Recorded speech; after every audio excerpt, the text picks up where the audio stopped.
professionnel u ndawal mosoo ko dégg de am suñu marinade bopp am suñu cafka bopp am suñu secret bopp na nga xamee ni noonu la McDonald amee ay secret noonu la dibiteri Uba amee ay secret dibi Uba saaf yàpp Uba méchoui Uba poulet Uba pigeon Uba pintade Uba bool Uba kaay ma wax la fa dibi safe mooy 77 629 00 00 fa saaf yàpp neexee mooy 77 633 57 57 fa méchoui neexee mooy dibiteri Uba fa poulet neexee mooy dibiteri Uba te nag kaay ma wax la dibiteri Uba commandeel ñu livrer la fa nga ne bu la neexee tamit nga toog sa kër Korité defal say commande Tabaski defal say commande boo amee xew defal say commande booy dalal ay nit defal say commande nga xam ne dibiteri Uba dalay defaral méchoui bu toog doo defar dara dibiteri Uba livré la cay Uba moo jaaxal réew mi.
fidèle ami internet VIP People mbégte ak bànneex saa su ñuy ñëwaat ci biir VIP People waxtaanee tolluwaay réew mi seen biir émission fi réew mi toll comme ni ñu koy defee jeudi bu jot daal di waxtaanee li nga xamante ni moo gën a fës ci langue politique bi waaye tey waxtaan bi nag dama ci ànd ak chaque fois rek tey ñaari ndaanaan yoo xamante ne sama ay doyen lañ à chaque fois rek dama naan première personne bi bénéficié wu ci waxtaan bi dama naan man la ndaxte su ma ñaari nit yu mel ni sëqee rek damay nekk principale personne boo xamante ne moo ciy jëlee ab njàngat waaye tey nag ma ci ànd ak ku mel ni Bachir Fofana kenn dootu ko présenté ci biir kër gi di VIP People Bachir maa ngi lay nuyu di la ziar bu baax a baax. kontaan loolu soxna Ndeye Fatou ci invitation bi ngeen ñu mayaat ñu ñëwaat fii. ndaxte man moom dama ni fii moom sama kër la.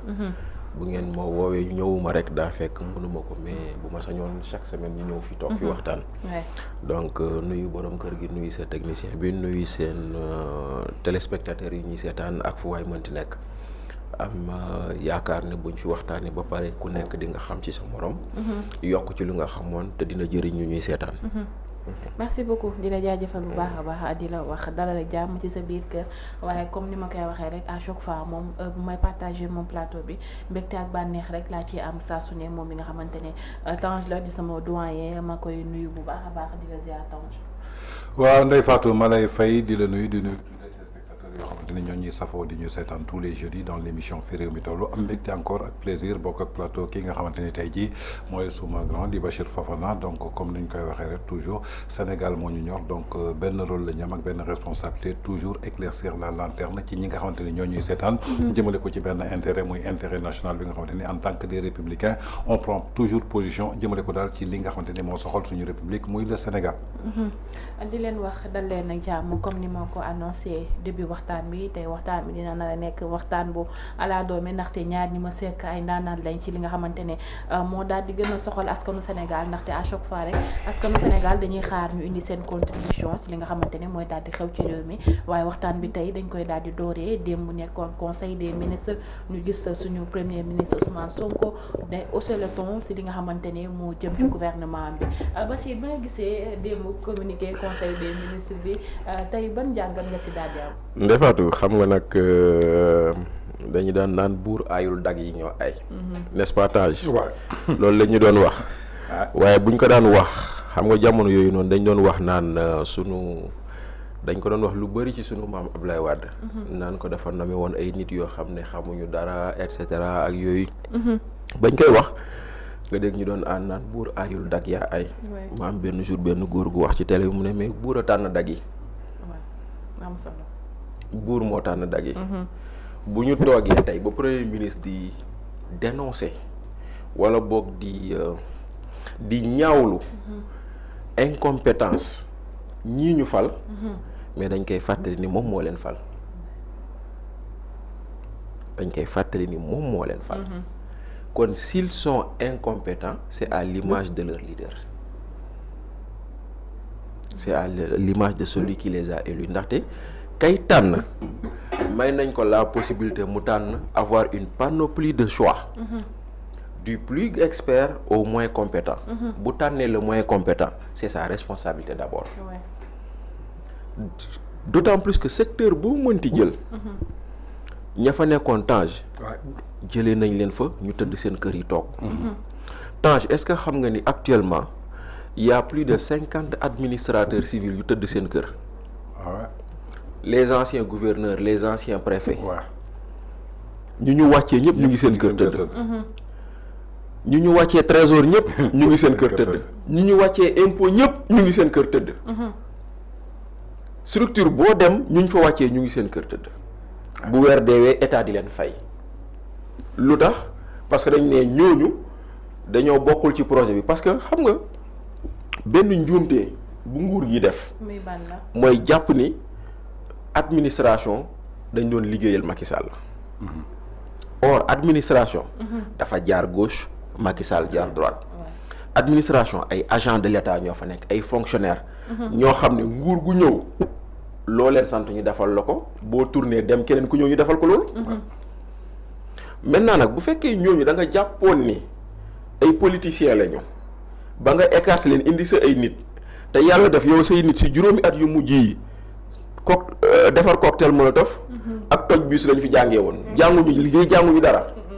kon léegi yow boo ñëwee jox ñooñu nguur gi. ñu téye ko bu doon ñu am xel lañ dañ naan ñu ma fi fekk kat xaaral ma appuyé wu si ñoom. ma téye leen jàng si ñoom. ba ma mokkal soog leen ne abal leen ma. mais da nga egsi ne gaa ñooñu abal leen ma yéen fee ngeen bokkoon. ngeen ñëw mënoo dem yëf yëpp bloqué premier ministre toog di ko constater. maintenant nag un premier ministre ne constate pas un premier ministre il agit. parce que on l'a élu. ou on l'a nommé pour agir. boo demee fii bu ñu toogoon ci studio bii. directeur général bii toog gis ay dysfonctionnement lan mu ñuy xaar ci moom mu jël ay mesures correctives avancées. mais du dem toog ci mbedd mi naan sama waa kër ay cuune lañ. du toog ci mbedd mi naan sama waa kër ndekete xamuñu dara. kon nag foofu lañ doon xaar le constat ñun xaaruñu ko ndaxte sénégalais yi gis nañ ko. dara doxul. le constat sénégalais xamal nañ ko seen bopp ñu fi fal kan moo fi def résultat en 1 an man de néew na ñi fi fal kan moo fi def benn prouesse bu extraordinaire gisuñu ko secteur ou secteur boo mënti jël gisoo fa loo xam ne li nit mën na ci teg baaraam kon nag bu fekkente ne tey ji dafa toog 1 an après mu jàpp ni ñooñu liggéeyul benn bi da nga naan effectivement constat bi nit ñi defoon nañ ko kon la conclusion ou la suite la ñuy xaar mooy après avoir fait le constat lan la ciy def loolu mooy benn boo mën a wax beneen bi da nga ko naan ñii ñu tànn nii yaa leen tànn kon s'ils sont incompétents kon yow la ndaxte yaa leen tànn mais ñetteel bi loolu aussi dafay xaw a mel ni benn marque de fabrique ci Ousmane Sonko xam nga mooy lan toujours vouloir trouver l'excuse auprès de l'autre Ousmane Sonko fal nañ ko maire Ziguinchor ñaari at benn mbir laa gis bu ñu ne def nañ ko fa Tange mooy ay oto jënd oto mbalit ci ñaari at oto mbalit lañ gis mais boo leen waxee yéen seen waa ji bu roog bu mu doon woote programme bu mu ñu présenté woon jënd oto mbalit rek la si def ñu ne la non mënu ko woon parce que dañ ko doon bundu xatal ci procès Adji Sarr toujours il y a un prétexte donc aujourd'hui ça n'a pas marché c'est la faute aux autres mais quand est-ce que ce sera la responsabilité et la faute de Ousmane Sonko c'est la question que tout le monde doit se poser comme su ma déggee ci analyse bi nga xamante ne def na ko moom Tange dafa mel ni comme kaddu yi nga xamante ne yëkkati na ko agir moo ci waroon a toll moo waroon a jiitu avant muy wax kaddu yu que ne gouvernement bi dafa am ay manquement waaw xam nga tey su ñu demee ba conseil des ministres ràññee ni que le chef du gouvernement taxaw ne carrément bëgg a jël benn faute d'incompétence indi ko ci ñi nga xamante ni moom moo leen saytu moo leen tànn moo leen teg ci place bi ñu nekk aujourd'hui benn jàngat rek lañ ci mën a am parce que incohérence dafay am toujours ci seen biir wax le président s'est présenté en nous disant qu'il veut des ministres forts des DG forts et un super fort premier ministre donc ce qui veut dire que ñoom lépp loo xamante ni compétence la am nañ ko mais je crois que warul bett benn sénégalais man personnellement du ma bett damay jàppandi que soit benn piège la pour divertir encore la population ñu dem ci beneen débat parce que moom ci boppam bi muy tànn xam na ñi mu tànn tey Pastef bi ñuy jaay seen rêve dañu ne woon Pastef ku am xam-xam nekku fa ñu présenté ni ko y avait plus de 4000 cadres et parmi ces 4000 cadres là keroog bi ñu waree présenter benn référentiel à la place du livre solution bi ñu proposé pendant 10 ans ils ont parti choisir cadre beneen nit est-ce que tu comprends bien ce que je veux te dire donc ci biir loolu tey su ñu ñëwee nee nañu que gouvernement muy DG yi di PCA ils sont incompétents mais qui a choisi les DG c'est-à-dire que gis nga dans la vie il faut qu'on soit cohérent on ne peut pas être chef de tout et responsable de rien quand on est chef de tout on est responsable de tout aujourd'hui je le prends comme un chef parce qu'il dit toujours moi dans tous ses discours je vois que moi lay wax bërki démb bu muy taxaw dafa taxaw ne carrément man maay premier ministre maa consulté ministre de la justice dañ leen di gëmloo ni ko autorité judiciaire la mais autorité politique la lu ma ko def loo moom lay def kon ñu bëri jàpp nañu tey bépp administration ak bépp secteur boo xamante ne tey jii mi ngi dox moom moo fa dugal loxoom bërki démb Cheikh Diba moo yor finance dafa dem ba jël benn ci gël guy boo xamante ni finance moo ko moomoon mu affecté ko li nga xamante ni mooy primature donc aujourd'hui réew mi su doxul incompétence daal di feeñ fi may njëkk a jàpp maanaam mooy suñu côté économie et alors qu'aujourd'hui on a un ministre de l'économie qui s'appelle Abdourahmane Sarr qui dort on ne le voit absolument qui dort on ne parle que de Cheikh Diba boo xamante ni finance la yor mais balaa ngay am finance il faut nga am économie bu dëgër muy koom-koom donc aujourd'hui je peux dire que dans la vie quand on est chef il faut assumer la responsabilité de toutes les conséquences mais warul bett kenn c'est Macky Sall qui m'avait comploté c'est Général Moussa Fall qui veut m'emprisonner les oppositions ne m'aiment pas les marabouts sont contre moi mais toujours loolu la ñuy dégg on n'a jamais vu quelqu'un boo xamante ni assumer ses responsabilités par rapport une seule fois rek mu ne lii man maa ko def j'assume fenn dee laa gisee ni que El Malick Ndiaye taxaw ne dafay assumer maanaam oto damay jënd oto député yi j'assume alors que loolu du xaalisam sooy assumer da ngay dem ci sa poche nga jël fa pare def ko nga nekk lii man maa ko assumer donc ça veut dire que tey si le premier ministre taxaw tey je crois que su defoon appel à candidature bi nga xamante ni benn rêve la boo xamante ni jaayoon na ko Sénégalais yi pourtant il y a des gens expérimentés yoo xamante ni tey jii ñi ngi fii ci domaine bu nekk mën nañ ko fa jël benn cas rek laa lay jox le gars qui a remplacé le DG de Somisen Ngagne Demba Touré un stagiaire en greffier non mais Tange jëlal un expert en droit minier qui a fait 30 ans dans le secteur, tu le fais remplacer par un stagiaire. Voilà. Et tu veux que les choses marchent. Les choses marchent. Imaginez qu'il wax na la ko légui. Au moment où les gens travaillent, au moment où les gens ñi ngi doon wuté diplôme, yow yaa ngi jàng cocktail molotov, yaa ngi jàng accusation, yaa ngi jàng saaga xasse. Xolal tey poumon économie Sénégal fan la du port. Kan moo fa nekk? Un ancien agent de sécurité boo xamante ni yow xeex rek nga xamoon ak sànni cocktail molotov. Donc ça veut dire que tey responsabilité bi on ne doit pas l'indexer ak ñi nga xamante ni tey ji ñoo fi nekk. Comment tu peux prendre benn secteur bu mel ni FDC muy FIDIC. nga ne tu lui rek nit dof nga koy confier. jox ma palmarès su nit dof. non cursus scolaire la jox ma ko tey. Non mais voilà. Est-ce que quand tu dis par exemple pour continuer dans ce qu'il dit, quand tu dis que PCA yi nañu xoolaat profil yi, est-ce que tu penses que Sorano mérite un PCA dont la carrière musicale n'a pas dépassé un album? Je te jure. Coumba Diallo Queen Biz lan la fan la toj lan la wëy. Est-ce que tu penses que le Grand Théâtre mérite d'avoir un PCA qui s'appelle Kilifeu? C'est ça. Est-ce que tu penses que aujourd'hui secteur presse, PCA, tu prends Ali Khoudia. Non, est-ce que tu penses qu'aujourd'hui la maison de la presse mérite un PCA qui s'appelle Ali Khoudia? Est-ce que tu penses que, non, très sérieusement, est-ce que tu penses que le Soleil mérite un PCA comme Mambiram Diouf? Est-ce que tu penses que la maison de la presse mérite un DG comme Sambou Biagui? Un Goudembo. Est-ce que tu penses que Goudembo PCA? Mais regarde le casting. Da ngay xool benn yooyu yoo si jël yu ne rek tu vas te poser la même question. moo di ni le profil n'était pas là et pourtant on les a nommés. On les a nommés en violation d'un engagement d'appel à candidature. On les a nommés en ne prenant qu'un seul aspect comme CV. Xam nga lan moo nekkoon seen CV. Tange ñu ngi tudd ñu ñëpp. benn CV la ñu am. dañoo défendre woon Sonko. dañoo bokkoon ci projet bi. Tout simplement. Or au moment où tu le fais mané la tu as des administrateurs civils. jëlal tey jii celui qui était ici préfet de Dakar te Tange xam na ko Gazélé. ñu def ko gouverneur Saint-Louis. mu ngi këram tëdd. nga jël ki fi nekkoon préfet de Thiès. Omar Baldé mu ngi këram tëdd. nga jël Sayer Ndaw ak ñeneen xoolal nga jël les inspecteurs des impôts et des domaines les inspecteurs du trésor. Administration boo dem ña ngankoon administration bi téye ko dañoo dem tëddi. dañ leen ne tëdd leen wala dañ leen dàq affecté wuñu leen. Et maintenant si ça ne marche pas tu dois t'en prendre qu'à toi-même. Si ça ne marche pas waroo ci mere kenn ku dul sa bopp. parce que ñooñu fa nekk ñëpp yaa leen tànn. te bañ leen tànnee da nga ci joxe sa droit de veto ndaxte tey jii nii comme le dit Tange. ma jox la benn scoop. Toussaint Manga il recrute à tour de bras. à la LONASE. barki démb rek am na une vague d'une vingtaine de jeunes bu jógee Ziguinchor. ñëw pour ñu recruter leen. mais xam nga lu ñu lay wax. seen recrutement dafa tardé woon parce que il fallait que Sonko valide ko. dañ leen ne muñ leen c'est pas encore validé à la primature. Donc c'est lui qui valide. C'est lui qui valide. Léegi incompétence bi fan la.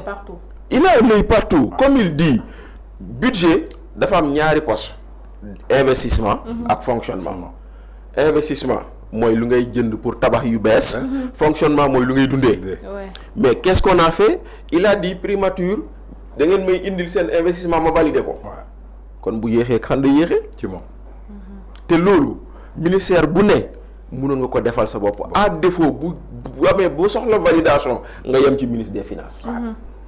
mais tey jii nii loolu amul. loo ci gis tey jii nii pour n'importe quelle chose on demande la primature. xoolal secteur média.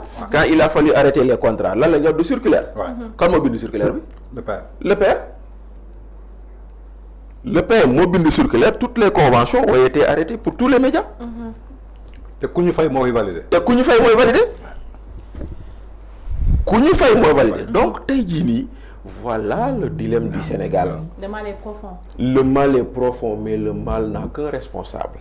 Le mal n'a qu'un nom. Il s'appelle Ousmane Sonko. Je ne dis pas qu'il est incompétent, mais il a choisi les incompétents. loolu lay wax ji man je ne dis pas parce que être premier ministre t'as pas besoin de compétences extraordinaires. Mais ça va des stratégies. Voilà, mais aujourd'hui être premier ministre c'est avoir la possibilité de choisir des collaborateurs et de travailler avec eux. Gis nga li ngay wax gis nga Ndeye Fatou je vais te dire juste benn affaire bu ndaw boo xam ne c'est Machiavel qui le disait il y a très longtemps parce que dafa mel nii moom il répondait par anticipation à Ousmane Sonko.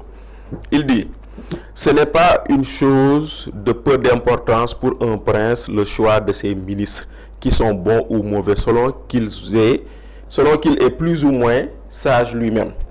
Aussi, quand on veut apprécier sa capacité, c'est d'abord les personnes qui l'entourent que l'on juge. C'est les personnes qui l'entourent que l'on juge.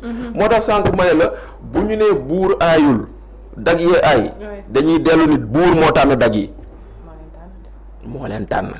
Kon s'il se premier ministre aujourd'hui se rend compte que les choses ne marchent pas et je me dis que même il a tardé à s'en rendre compte.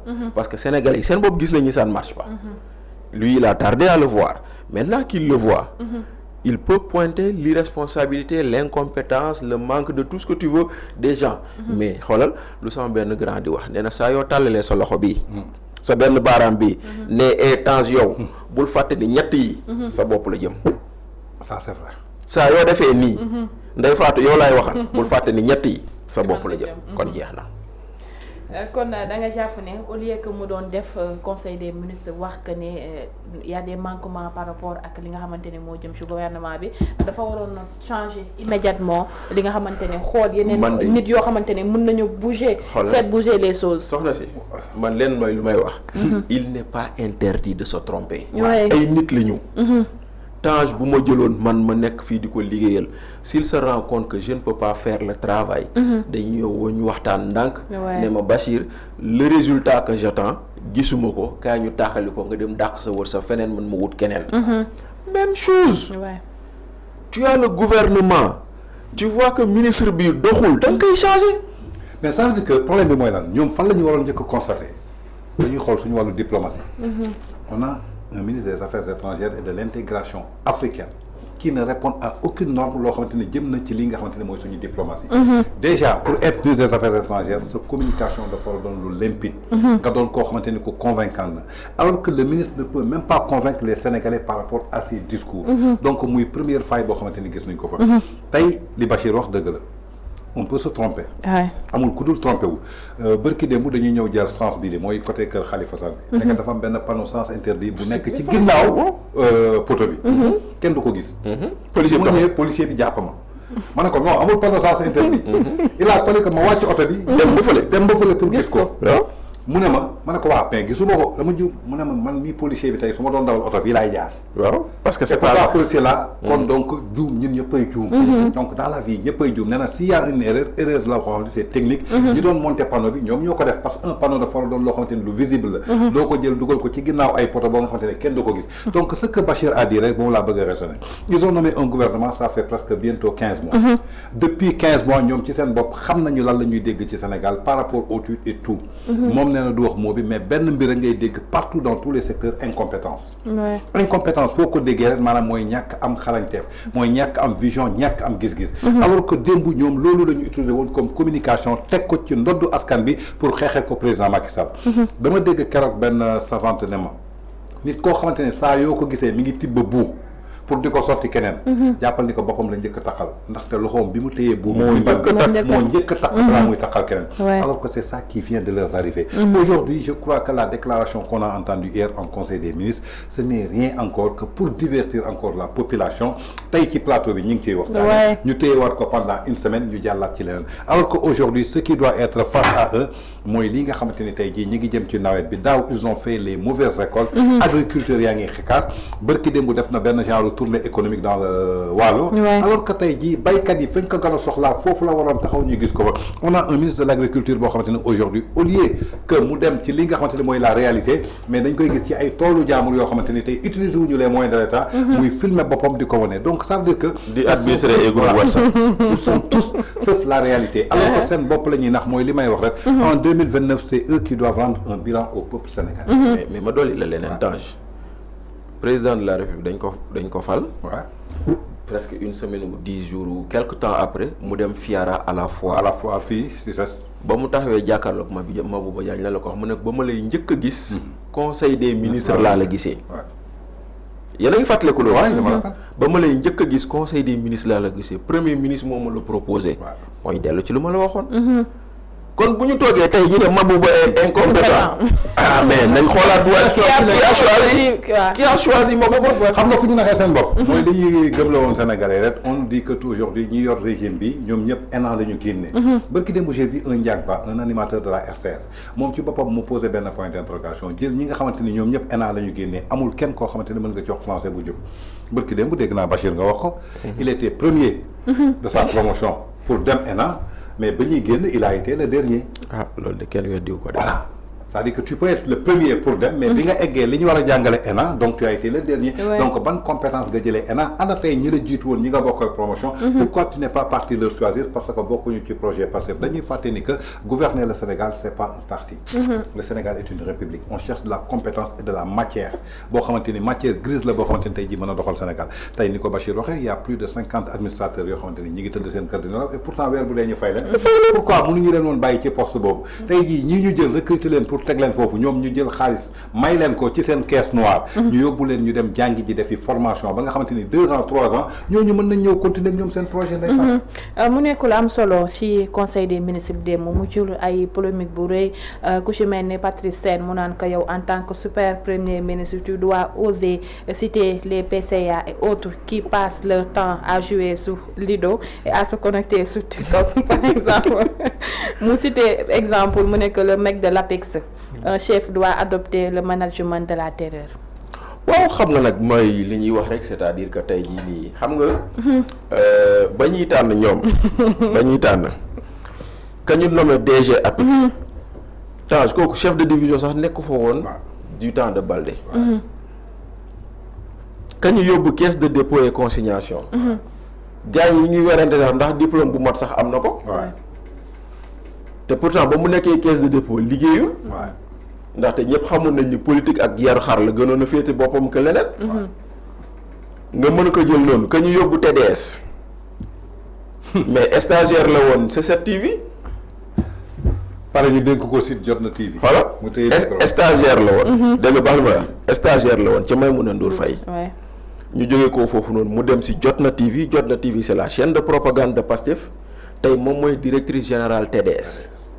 lan mooy TDS mooy télédivision du Sénégal mooy yow VIP RTS le keneen ak keneen bu ñu diffuser ba pare infrastructure bii nga xam ne fa lañ ko war a jàllale mu dem ci chaîne yi kër yëpp seetaan ko kooku lañ jox mu gérer loolu la preuve gis nga ko barki démb dem na signer benn convention ak une entreprise malienne nee na pour la production de 15 000 décodeurs mais pendant que tu fais ça yow tu avais un contrat ak Excaf ndaxte Excaf moo fi indi TNT mooy maanaam la transition de l'analogique à la télévision numérique terrestre Excaf moo ko def Excaf a mis 40 milliards d'investissement pour que le Sénégal ait la télé numérique expertise locale boobu noonu nga xam ne Excaf depuis Ben Bass Diagne dans les années 80 ba ñuy wax sa antenne TV5 ba tey nga ñëw nga jël leen nga faxas leen effacer leen sans ménagement sans distinction ci loo xam ne tegoo ko ci dara dossier boobu mu ngi tribunal ñu koy àtte pareegul yow nga dem tànn koo xam ne day ñëw def loo xam ne Excaf mu ngi ko doon def avec une technologie de très mauvaise qualité daa mel ni tey ji yow nga yor iPhone 15 ñu bëgg leen yow Ndeye Fatou dañ la bëgg a jaayloo ay iPhone 7 alors que technologie weesu na foofu lañ toll maintenant ce que les gens là veulent faire loolu yëpp Excaf mu ngi ko doon def Excaf a déjà produit parce que maa ngi koy lire tey dans le journal Enquête plus de 500 000 décodeurs dans les ménages Excaf yor 50 000 décodeurs yu mu jaayagul yow ngay dem signer beneen contrat pour 15 000 décodeurs pour 15 000 décodeurs si léegi nag wax ji mooy yow da nga ne woon tu veux faire la préférence nationale yow da nga ne woon tu veux promouvoir les entreprises locales da nga ne woon Macky Sall suñu contrat yëpp da ko jëloon jox ko étranger yi du loolu lañ ñu doon wax. loolu la ñu jaay. loolu lañ ñu jaay.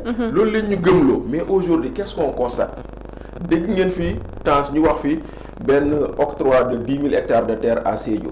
pour des Italiens. ana sénégalais yi jàppal benn. parce que 300 hectares lañ doon bañal Babacar Ngom Sedima. 300 hectares lañ doon bañal Babacar Ngom Sedima. ñu joxe 10 000 hectares.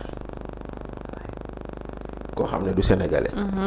tey jii bi yaa ngi dégg heure bii ñuy wax ak yow nii Thierno Alassane Sall mu ngi def conférence de presse. si affaire Azer bi. affaire Azer bi lan la sénégalais la ñu nangu contrat ci moom jox ko espagnol. jox ko espagnol.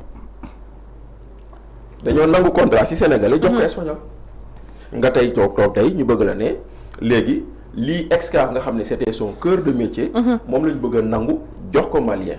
te léegi nag ñoom ñu war a toog di ko bàkkoo. bu boobaa nag xam nga nag da ngay toog nga ne ana préférence nationale buñ ñu waxoon. ana expertise locale promotion expertise locale buñ ñu jaayoon. yow boo dimbaliwul Excaf lu ñuy wax nit ki boo ko saraxul kay bàyyi ko génn wàllam boo dimbaliwul Excaf mais bàyyi ko lu mu yor parce que Excaf dafa indi TNT. moyennant un contrat que l'État lui avait laissé. pour l'exploitation d'un bouquet sur 10 ans renouvelable. ñoom ñu ñëw ñu dagg loolu. et aussi béy ci sa wewu tànk aussi. balaa ngaa laax jaay laax lekk. quand même. quand même. mais pour aller plus loin. fi nga nekkoon lan moo la fa jëlee. ban fóot nga def. donc jaaral sa yow rek. non fi nga nekkoon yow. da nga nekkoon ci administration. man je ne veux pas yow benn poste. tey lan moo la fa jëlee da nga def faute grave. déedéet et pourtant remplacé nañ la ak nit. est-ce que tey yow li nga doon produire foofu ki ñu remplacé. ni ñu koy produire. est-ce que on sent que cette personne a remplacé Bachir Fofana. pour lan parce que Bachir ne faisait pas partie du projet. donc c'est simple. L'incompétence ça revient au chef de tout. qui doit être responsable de tout. oui ñu gisaat keneen ku mel ni Ameta Tange mu ne si les personnes qu'il a choisies sont incompétentes logiquement kon celui qui a choisi est un gougnafier ñëwaat na gougnafier dañ koy tere. gougnafier yi vraiment xam nga man lan moo ma jaaxal. démb damaa dem tribunal Tange. 9h. 10h 11h 12h ba 13h. benn procès moo amoon c'est le procès du mot gougnafier man damaa rus sax. 9h ba 13h les gens sont en train. 3h 5 minutes. 3h 5 minutes. un mot gougnafier pour un mot. 3h 5 minutes de procès pour un mot. Et puis moi j'ai été déçu. Extrêmement déçu de voir le procureur se lever. Oui, si vous pensez que gougnafier du saaga wax leen ko seen baay. Non. Mais il l'a dit. Donc lui, il confirme que Gougnafier saaga. Non, c'est-à-dire, j'ai écouté Tange démb le procureur. J'avais l'impression d'écouter les commentateurs sur ma page Facebook. Moi, ñooñu di la naan boo jàppee ni Gougnafier du saaga wax ko sa baay. loolu la fa procureur wax. ñu ne déete waaye mu ne bon maintenant nu ki waa ñoom ñi di ñëw pour bon mooy maanaam avocat Moustapha Diakhaté da ngeen di ñëw pour layal ko mais j'espère que ils n'ont qu'à dire au tribunal que vous êtes des gougnafiers gars yi tontu ko mu mer jóg mu naan les avocats sont insolents mais dem avocat yi dañ ko fa rentré koo xam ne tout est désordre rek mu am fa suspension d'audience. Il a fallu que le juge calme et tout quoi mais bon pour dire que simplement voilà jaru ko woon. mais kii saaga ndey président de la république. waaw ak kii ne c'est un gougnafier. kan la ñu war a topp. dëgg. kii dafa ne Diomaye tibb saaga. Macky Sall tibb saaga. Mame Mbaye Niang tibb saaga. waaw ñu ne kooku daa dof utal ko këyitu dof. ba pare ne képp ku bëgg a Macky Sall tibb saaga. waaw tibb saaga. Moustapha Diakhaté lan la waxoon. daa ne woon ku votel Pastef da nga alko procureur toppee ko insulte à une communauté parce que jàpp na ni ñu votel Pastef communauté lañ. mais kii ne ku bëgg Macky Sall tibb saaga xanaa ñu bëgg Macky Sall duñu communauté xanaa ñoom duñu communauté. léegi ñoom ils ont le droit d'insulter une communauté et leur communauté personne n'a le droit de les insulter. mooy li ma leen wax te Omar Youm répété ko démb wala baar parce que maa ngi ko doon wax vendredi passé à Ndoumbelane naan leen boo nee nit ki résidu bu la nee gougnafier bul mer. yaa ko njëkk a ne résidu. léegi tekki leen résidu ci wolof mooy décide mbalit. mooy nga lekk loo xam ne décide boo xam ne kenn du ko utiliser. ñu ne fii de décide la yenn saa nit ñëw sa kër sax kaa ñëw li décide bi de rus naa ko jox nit. da nga koy dégg. Ouais. décide boobu noonu moom la tuddee opposition boo ko oppositionné ku ñaaw fi yéen a yem. kon kay warul xuloo. temps yaa ñaaw yaa ma gën a ñaaw dafa jar xeex. déedéet. mu ngi noonu. mais pourquoi le procureur jël position boobu. ah le procureur il veut asseoir l'idée que Moustapha a insulté. te Moustapha nee na ko man saagaw ma man ba ma ba et puis man en écoutant le procès j'ai compris ce qui s'est passé dañoo woo Moustapha Diakhaté mu dem mu ne leen du ma leen tontu. ñoom ñi ñoo bind seen procès verbal téye fa Moustapha Diakhaté ba l'après-midi parce que dañ ko ne lu tax nga ne président premier ministre président assemblée waruñoo dox sur le même sur le même niveau. Moustapha ne tontuwuma leen ñu dem ba mu woon jot ñu ñëw ne ko pourquoi tu dis que le président est un goujaafier mooy maanaam wóor nañ gis nañu c'est pas léger. ñu dem indi goujaafier Moustapha ne tontuwuma leen. ça a été répété à la barrière. parce que loolu moo tax ma xam ko. ñu ñëw foofu noonu léegi le procureur il veut dire il assoit toute sa thèse sur goujaafier et heureusement d'ailleurs maître El Hadj Oumar Youm mu ngi leen koy wax. mu naan leen arrêtez de poursuivre les gens pour insulte maanaam personne exerçant. le même droit que le président. voilà parce que le procureur ba muy plaider. il a requis 2 délits. Offense au chef de l'État.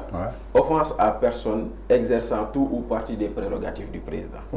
Foofu la teg kii woon pour justifier l'offense à toute personne plus exerçant tout ou partie des prérogatives du président mu ne woy la constitution nee na le premier ministre peut prendre des décrets kon nii et cetera. moo tax si le président est absent. moo tax El Hadj Omar yu mu ne ko arrêter de personnaliser les choses ñun la personne de Ousmane Sonko ne nous intéresse pas.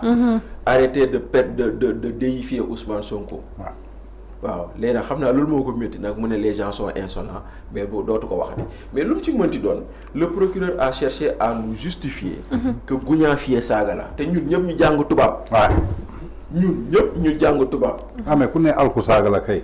ñun ñëpp mais loolu mooy lu reetaan lu Tange xam nga lu reetaan lu.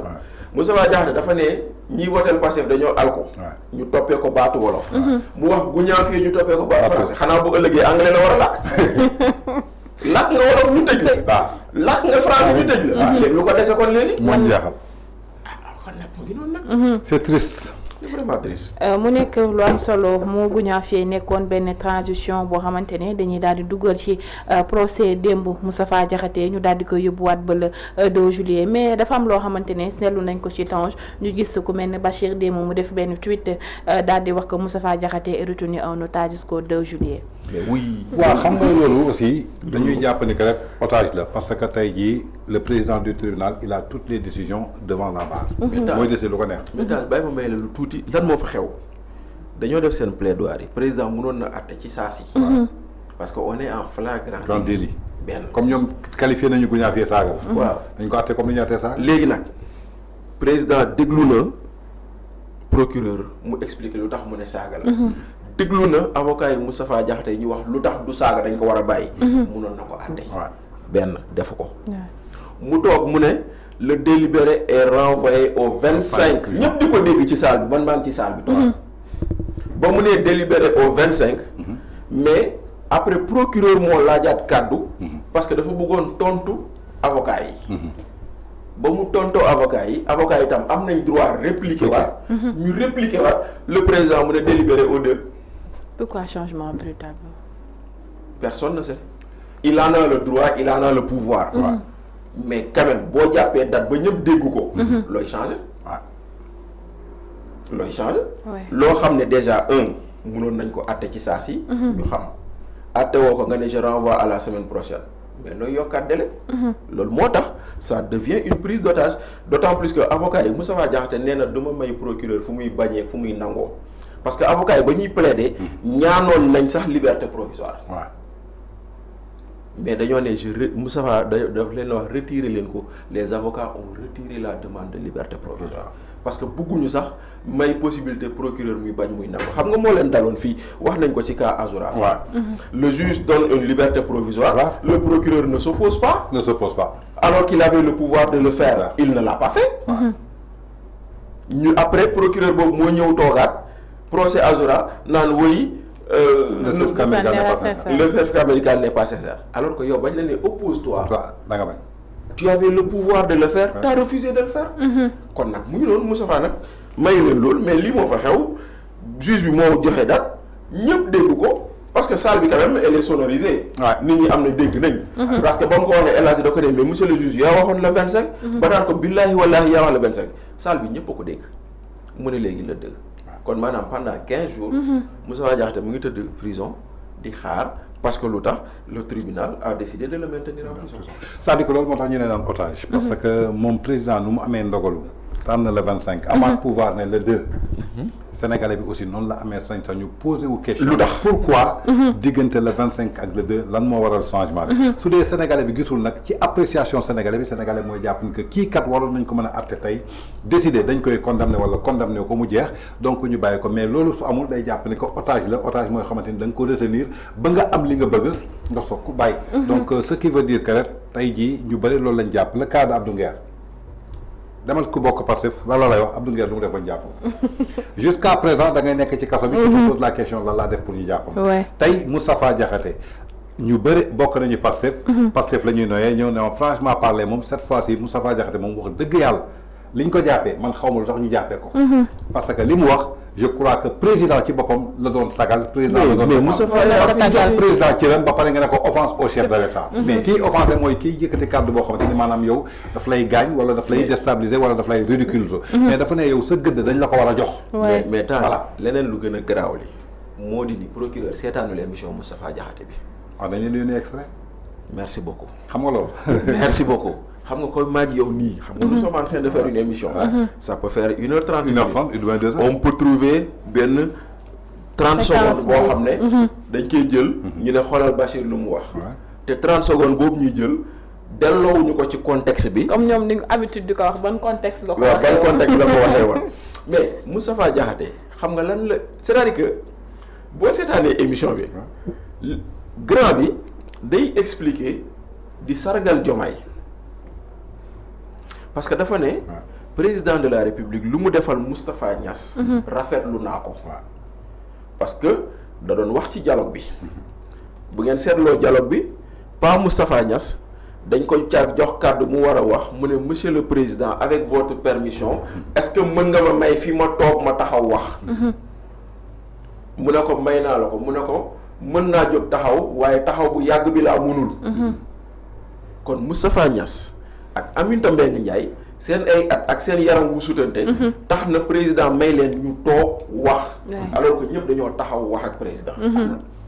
non c'est juste pour confirmer li nga wax voilà par rapport ak à la vidéo procureur xëy na seetaanu ko après bi Pastef accès au pouvoir man convoqué nañu ma ci benn plainte de Pape Abdoulaye Touré plainte boo xamante ne ça a daté de 2021 ci manifestation yi une plainte de Pape Abdoulaye Touré je suis parti répondre à la cybersécurité déjà vidéo laa def émission vidéo quand je suis venu le gars déglu loo ma vidéo audio la ma déglu waaw mu ñëw ne ma Pape Abdoulaye Touré moo porté plainte le procureur s'est autosaisi moo ñu ko transféré ma ne ko concernant quoi mu tegal ma audio ma ne ko man mosuma wax ci audio ci Pape Abdoulaye Touré émission visuelle laa def vidéo waaw am ngeen vidéo déedéet ma ne ko xaar ma indi la ko ab extrait la ñu dagg waaw diffamation la ma toppee extrait la ñu dagg man li ma commenté waaw ma ne ko émission baa ngi nii site baa ngi nii ma génneel ko vidéo bi ma ne ko yaayu Pape Abdoulaye Touré moo def point de presse wax ay waxam ce sont ces propos que j'ai repris ana diffamation foofu ma ne ko déjà su ma neexoon du ma la tontu parce que amnistie bi couvrir na ko ba ngeen ma ciy convoqué mais c'est juste pour jox la bonne version ma ne ko soo am nga clé mu ne ma télécharge ak vidéo bi jox ko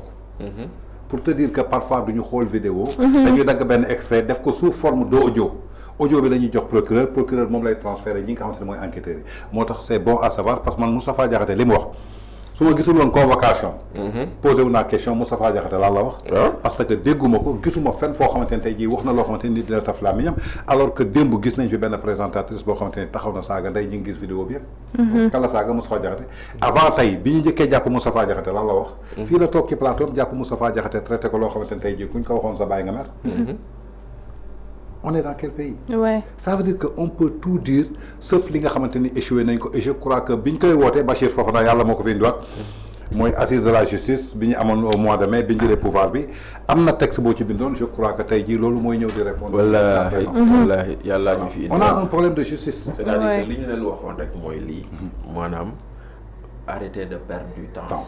Ouais. Arrêtez de perdre du temps tey jii bu doon studio bi nga ne câble électrique bi dafa dagg lampe bi day xuy xamaj.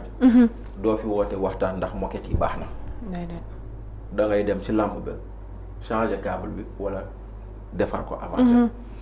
on leur avait dit arrêtez de perdre du temps yéen a bind ci seen programme ni procureur daa bëri doole nañu wàññi dooleem. yéen a bind ci seen programme la propension à mettre sous mandat de dépôt. yéen a jël Assane Diouf mettre ko sous mandat de dépôt ci loo xam ne kenn mënu la wax lii la Assane Diouf wax. yéen a bind ni dañoo war a créer un juge des libertés juge des libertés mooy kan mooy kii nga xam ne bu ñu demoon ba ñu ne Bachir dañ ko war a tëj juge des libertés la ñuy dem ci moom ñuy àtte ci moom xool ndax lii war nañ ko tëj wala waruñu ko tëj.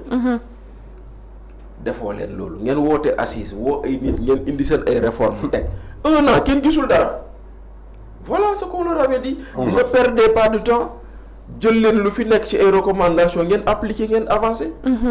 bañ leen koy wax daaw li ñuy foogoon ni non ñun dañoo bañ dialogue moo tax ñuy wax loolu bañuy dialogue mais dañuy woote dialogue ci lu am njëriñ la ndaxte tey man ak Tange bu ñu sañoon ñu woote dialogue sur la situation des médias exemple. man ak Tange bu ñu sañoon ñu woote dialogue sur l'économie de ce pays man ak Tange bu ñu sañoon ñu woote dialogue sur l'agriculture.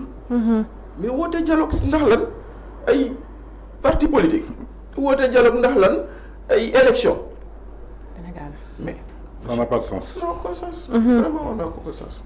te Sénégal sax amuñu problème mu organiser élection dañuy dem élection xëy ñëpp daal di demaat ci seen liggéey mu nekk loo xamante ne ñëpp xaaroon nañ leneen ci dialogue boobu gis nañ sax suñu premier ministre wax que ne Sénégal am problème politique problème économique la daal di am loolu nag indi woon polémique bu rëy ci biir parti boobu entre premier ministre ak li nga xamante ne mooy président de la république mais Tange dafa am benn loo xamante ne suñu ne ko léegi ku ci mel ni Ngoné Saliou mu yëkkati ay kàddu yu ñagas si tegale ko ci ku mel ni Moustapha Diakhaté di suñu doyen ku nekk mën na ko am benn bët boo ko war a mën a xoolee soit sa papa wala sa maam tey bi ñu gisee vidéo boobu nga yaakaar ne bu am na ay mbir yu fi jàll ñu naan le procureur c'est autosaisi nga yaakaar ne procureur war doon autosaisir gannaaw vidéo boobu. man day Ndeye Fatou Ndaw soos de wax dëgg fa yàlla bëgguma wax lu jëm si moom lu jëm si moom. mais dama xam ni rek. nit moom. mën nga ne lii sama yoon nekku si waaye du tee am nga si loo si mën a wax. ndaxte xam nga déjà loolu audio la kan la doon waxal xaw ma. n'est-ce pas. donc kan la doon waxal ba waxanteeg moom loolu noonu ak kooku it lu mu ko wax ba mu wax ko loolu xamuñu. mais lu mu ci mënti doon lu ñu dégg ñaaw na. lu ñu dégg ñaaw na. lu ñu dégg ñaaw na ba fu ñaaw yem. te loolu ñu dégg noonu. daf may gis ni rek xëy na man lu toll noonu bu ma ci waxoon 1% woo nañ ma. yàgg na moom lu mu wax. man 1% moo ko ci waxoon woo nañ ma. xam nga nag foofu ngay gisee lajji bii nga xam ne mën nañ ne lajj nguuru Pastef day feeñ foofu. ndaxte man avant élection yi dama bokkoon si ñu doon jàpp naan réew mii. dañoo soxla réconciliation nationale. mais Pastef dafa egsi si nguur gi division nationale lañu gis division nationale. ba ci traitement dossier yi fii boo ñu porté plainte Tange ñu woo Tange gaaw mais bu Tange porté plainte ñu yéexal ko bu Tange porté plainte ñu yéexal ko. bu ñu porté plainte Bachir Fofana ñu gaaw instruire dossier bi Bachir Fofana bu porté plainte 1 an plainte bi bougé wul. kon nag soxna si wax loolu noonu Moustapha Diakhaté xam naa ni day bu ñu nekkoon ci réew moo xam ne procureur mu ngi def liggéeyam woo nañ ko. waaye nag comme li may wax toujours rek man damaa amoon yaakaar ci procureur Ibrahima Ndoye ndaxte jaar-jaaram démb am na si ñaari mbir yoo xam ne ba mu ko defee ak na mu ko defee dama ko rafetlu. bu njëkk bi moo di ne procès Baratal yéen xëy na fekkewu leen ko ay ndaw ngeen woon. procès Baratal moo nekkoon adjoint moom Ibrahima Ndoye Ousmane Diagne bi nekk tey ministre de la justice. moom moo nekkoon son adjoint ba mu fa demee ci procès Baratal bi ba état di jéem a chargé Bara Tall moom ba mu xoolee dossier bi gis ni Bara Tall deful dara dañoo ñëw di àtte mu taxaw mu ne Bara Tall deful dara ci procureur. alors que procureur moo am sañ-sañ topp nit. mu doonoon acte boo xam ne nit ñi dañ ko rafetlu woon. mu amaat beneen acte fii nii coowal Madinatu Salaam stage. waaw fii lañ fekk. fii la ñu fekk. moom moo nekkoon procureur Thiès. mais taxawaay bu mu si taxawoon nit ñi dañ ko rafetlu woon. mais tey jii nii bu fekkente ne kooku noonu day toog ba tey jii nii nag di def yoo xam ne yi nii foogoon nañ ni moom du waru koo def nit ñi dañu am mbetteel ci moom. parce que foogoon nañ ni beneen lam ñu wonoon démb ak barki démb ba ñu am njort ni kii il ne sera pas le procureur de Pastef mais bizarrement Ibrahima Ndoye se comporte comme le procureur de Pastef ndaxte nee naa la démb procès Moustapha Diakhaté substitut du procureur ba ma dégg muy wax moom ak militant Pastef bii di wax ñoo yem. même mot même expression même arrogance xoolal nit ko xoolal waa ji di plaider taxaw loxo ci poche man j'étais choqué de voir quelqu'un qui plaide loxo ci poche c'est des signes d'arrogance. mais démb loolu lañ fa gis ñun mais après bon voilà moo tax nag quelque part mën naa bu fekkente ne ndaw si moom dafa xëy wax lu mu wax te dara fekku ko si ñu xam ne nag réewu Pastef moom mel noonu justice des vainqueurs la. justice des vainqueurs moom la Bachir daal di mën na jàpp moom la ko xaw a tuddee mais tant ay problème injure publique Sénégal am na dem gis nañ fi kàddu yu ñagas yu fi mës a jóg dañuy gis à chaque fois dañ naan le procureur c'est autorisé. waaw xam nga tey li Bachir wax rek laay wax. ndaw si ku nekk gis na ay position. mais nag ci këru taskatu xibaar lay liggéeyee. tey suñ koy dugal ci corps professoral journalisme. merci beaucoup. foofu laa mën a jàpp. parce que nga doon technicien doon présentatrice doon animatrice doon journaliste loo mën a doon rek yaa ngi ci biir këru taskatu xibaar. te ñoom bërki démb dañu taxaw ne dañuy assainir milieu bi. parce que dafa am ñu ci juux te bokkuñu ci. dafa am ñoo xam dañ leen di wax loo. donc je crois que li mu njëkk a def rek maanaam honoré wul benn yoon li nga xamante ne mooy éthique ak déontologie. parce que déjà yow da ngay joxe xibaar. plateau bi ngay toog di wax wala yow sa jëmm am na yoo xamante ni jombale nga ko wax. c'est pas la première fois nag c'est la deuxième fois bi ñuy njëkkee jàpp Moustapha Diakhaté ci baat bi mu waxoon dafa toog ci plateau ma déggu ko ba muy tudd ay karawam yu weex ci kaw ak ci suuf. te ku ko waxoon bàyyam mu xeex. ku ko waxoon bàyyam mu porter plainte. barki démb Adama Fall xaw ma lan leen waxal ñu yóbbu ko cybersécurité xëy na tey nag. waxu ko ci plateau gisuma ko ci plateau gisuma ko ci vidéo ab vocal laa gis. te vocal boobu am na ku mu doon waxal. kon donc lu rëcc la wala lu mu envoyé nit ñu génnee ko. donc ba tey mën naa jàpp ni que tey jii defu ko ci place publique. kon tey injure la boo xamante ni mën naa jàpp ni procureur mën na ne yoonam nekku ci. du ci autosaisir xëy na famille Moustapha Diakhaté ñoom sañ-sañu dem porter ji plainte. parce que saaga la maa ngi yow suñu nekkee ci biir fii ma saaga la soit da ngay fayu wala nga dem porter ji ma plainte prouver ko. famille Moustapha Diakhaté jooy dem porter ji plainte mais lenn rek naa ko xamal kaddu yooyu mu wax tey jooju mu jëmle ko tey ji ci Moustapha Diakhaté muy audio. man su ma ci waxoon lu toll ni tarafatal ay 1%. te mu doon audio jël si nañ ma léegi. tey nag lan mooy le problème qu'est-ce qui se passe. ak ndaw soosu nga am da nga koy gis ci tapis rouge bi biir présidence. ndaw si da nga koy gis biir primature. ndaw si bërki démb moom la ñu gis un Mohamedien un soi-disant corrupteur. moom laa ko mën a jàppee parce que moom moo dem ne dafa doon corrompre Lat Diop. quelqu'un qui corrompt quelqu'un maanaam c'est un corrupteur. corrupteur moo ko jox saa ko xaalis mu ne da koy distribuer ay néew di doole ji mooy ñan mooy ay militants Pastef donc toujours damay poser question c'est quoi son problème ak le parti Pastef est-ce que tey journaliste bu mu doon wala corps métier bi permettre na ko mu wone identification jëmale ko tey ji ci parti bu mu bokk. la ma ciy tontu rek di ko ci tontu mooy aduna dina ko yar aduna dina ko yar parce que fii Sénégal la gis nañ fi lu nekk dégg nañ fi lu nekk. ñun gis nañ fi lu nekk dégg nañ fi lu nekk. te moom mii di waxit ñun xam nañ ko bu baax a baax. moom su rusul boppam. nañu rus ñun ñi koy seetaan. xëy na peut-être mën na leere militant Pastef yi mais ñun ñi nga xamante ni ñoom mbappanandoo ak moom àndandoo ak moom ci rédaction yi. waaw. mën ko wax commencement am Dakaractu. waaw ba la ko fa jëlee. mën wax lan moo ko fa jëlee. la xewoon ci boutique bu Ouest Foire. ci kanamu Pape Doudou Boy. ba ca tribunal ba ca xewoon ci ka ak imam dafa xewoon. dama la wax rek. ak Serigne Diagne ba muy ñëw. ak la ñu tee dem gendarmerie Foire. ak kan moo ci intervenir ba mu jógee fa. la ko fa jëlee yóbbu ko Sénégal. ñu bokk ndoog moom benn stand ma daggal ko Foire 2019. mu fay ngoon bu nekk. ba bi mu fay jógee. ba muy dem Dakar Buzz. ba bu muy dellu si ne dafa bëgg a ñëw VIP People TV ma ne ko Pape Doudou kii mënu ma liggéey ak moom. kon ñun xam nañ ko. xam nañ démb. voilà foofu rek la ñuy yem. waaw xëy na nag mën na lëre ay militants Pastef mais ñun mënuñu lëre. mën na bu ko neexee mu toog teg ay micro am di ñu. voilà loolu moom mën na ko def. waaye nag c'est-à-dire benn. ñun on ne descendra jamais à son niveau. c'est-à-dire que xam nga. parce que ki xam sa démb. voilà tout wax xam nga la xew foire sax laa la wax. la xew foire nga jël Pape Doudou Boye. ba la xewoon fii Colobane ba mu xëy jógee Colobane la xew diggante ak kayit yi ñu signé. ak la dem tribunal. yëpp mën nañ ko teg sur la table. koo xamal benn xamal nañ leen. conteneur livre te ñu ngi toog fi ñu toog. beneen dama ne àdduna dina ko yar. beneen bi la xewoon tribunal. ba muy fréquenter tribunal. lépp xam nañ ko. xam nga nag dafa am yenn yoo xam ne daf ñu ko dul jaral. daf ñu ko dul jaral man nag li may wax nag gis nga man lu ma ni waaye xamal na ko wax. ndaxte man. lépp loo ma waxal. lu dul góor jigéen nga lu si des yëpp nangu naa ko. waaw non xam nga sos sax. voilà mooy loolu xam nga sos mais ñun lu ñu wax loo ma waxal xam nga ñun lu ñu wax. du sos. waaw dañu xam lu xewoon Ouest Foire. mën la jox ban boutique la. waaw ña fa nekkoon dama la tuddal Pape Doudou Boye. tuddal la imam. tuddal la Serigne Diagne. tuddal la lu tax egguñu gendarmerie Foire. tuddal la lu ko fa jegee ma dem Sénégal jógee Sénégal ñëw 2019 ak léegi tey ñaataat la juróom-benn at. ah ba ñu jógee 2019 demal ci Amadou Sy Dakar Buzz. ba ñu jógee ci Amadou Sy Dakar Buzz demal ci Pape Doudou nga ne ko fan la message yaa ngi fii ma ne ko du fii ba keroog ba muy dem ci Yankoba sans limite.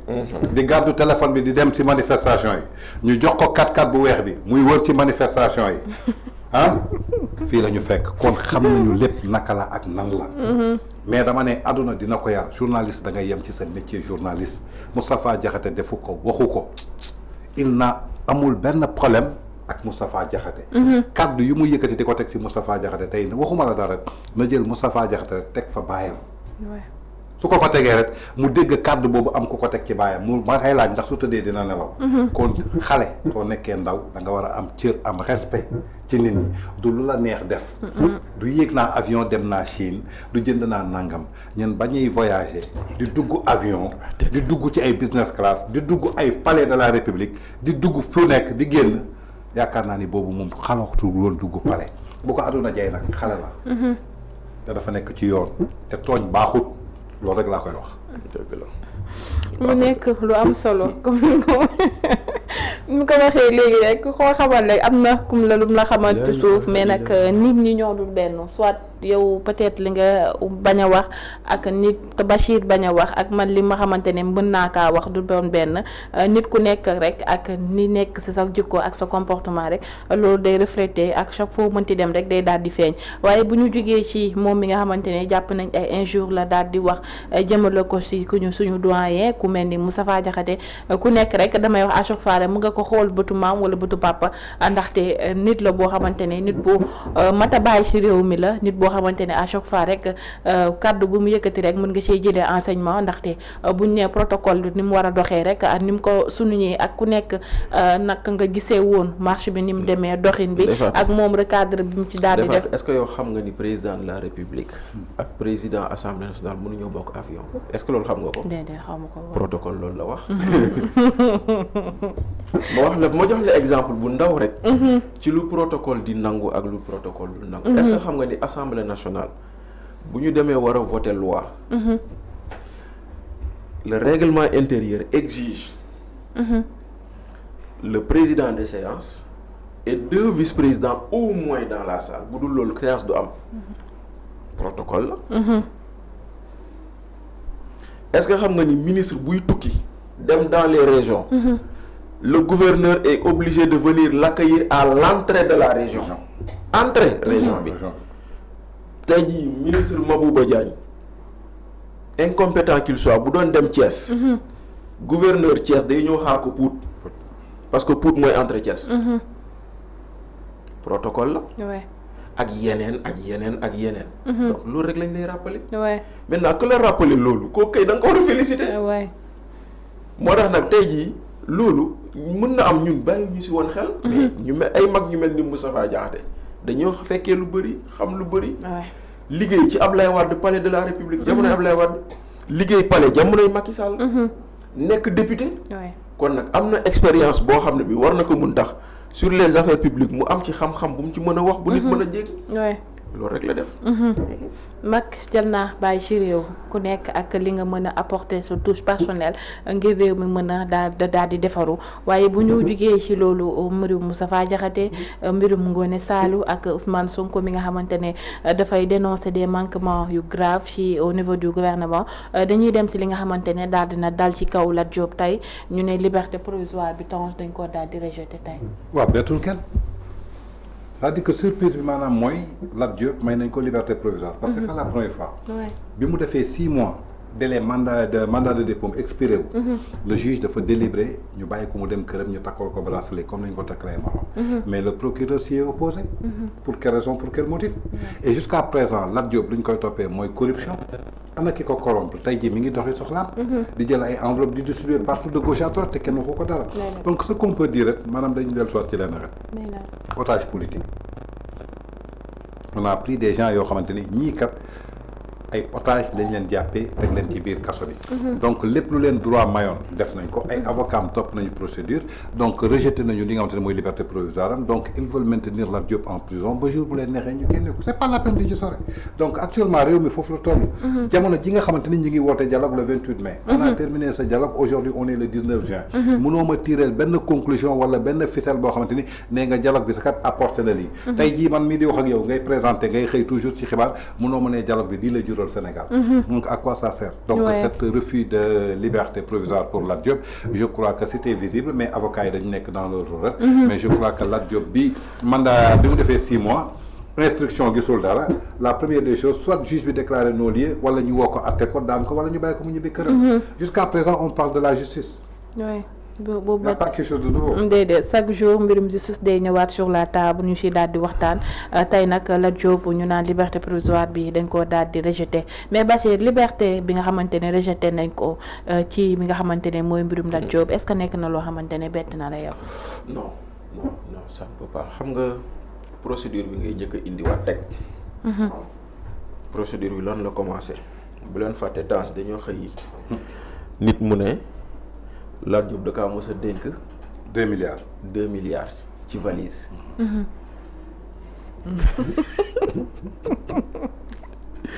ñu xëy convoqué Lat Diop ca gendarmerie. ñu gis ni 2 milliards mënut a xëcc ci valise. wax te ka waxoon ni moom Lat Diop da ko dénkoon 2 milliards. nit la boo xam ne xam nga Lat fu mu toll nii mooy président. Guédiawaye football club. moom la bàyyee woon gestion Guédiawaye football club. waa ji lu bal alal ju fa nekk Lat plainte ko ñu tëj ko génn koo ko wax loolu borom gémmiñ guy naaj dina wax jàmm. ñu bàyyi boobu. ñu toog benn waaye jógee fa la ñëw mu ne man maa corrompre Lat Diop. waa jooju wax loolu ñu ne ko kaay jël avion génnal dëkk bi. yow Lat Diop kaay wuyu. léegi ñu ne kii corrompre. ak kii doon corrompre ak kii ñu corrompre. ñi ne kii doon corrompre génnal doxi say soxla kii ñu corrompre kaay dugg tëdd muy beneen. ñu jël dossier boobu yóbbu ko pour di ko saytu. mu am ay étapes c'est normal procédure judiciaire code de procédure pénale moo ne nit ki duggee mën na ñaan liberté provisoire. bu mu ñaan juge bi nangu procureur bañ mais dans une demande de liberté provisoire bu juge nangoo procureur bañ. dañuy dem chambre d'accusation. cour d'appel pour àtte ko. ñu dem chambre d'accusation de la cour du parquet financier.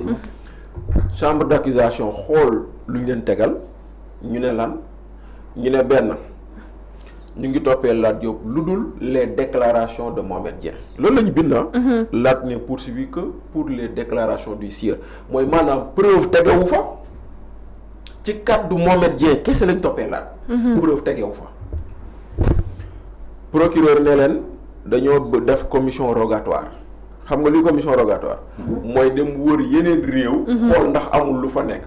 juge bi ne ko sa commission rogatoire bi ñëwagul xamuñu ndax dina indi lu dul indi parce que Sénégal fii wër ngeen gisoo leen. kon nag kii mënuñu koo téye nañ ko bàyyi mu dem tëdd këram. ñu takkal ko bracelet électronique. procureur defaat appel boobu moo dem cour suprême. léegi nag l'appel du procureur maintient Lat Diop encore en prison les cours suprêmes ñëw na nee na chambre d'accusation la mu àttewoon ba ne jox leen Lat Diop dëgg loolu neen na kon léegi procureur moom la mu bëgg moom la ñuy def moo tax quelque part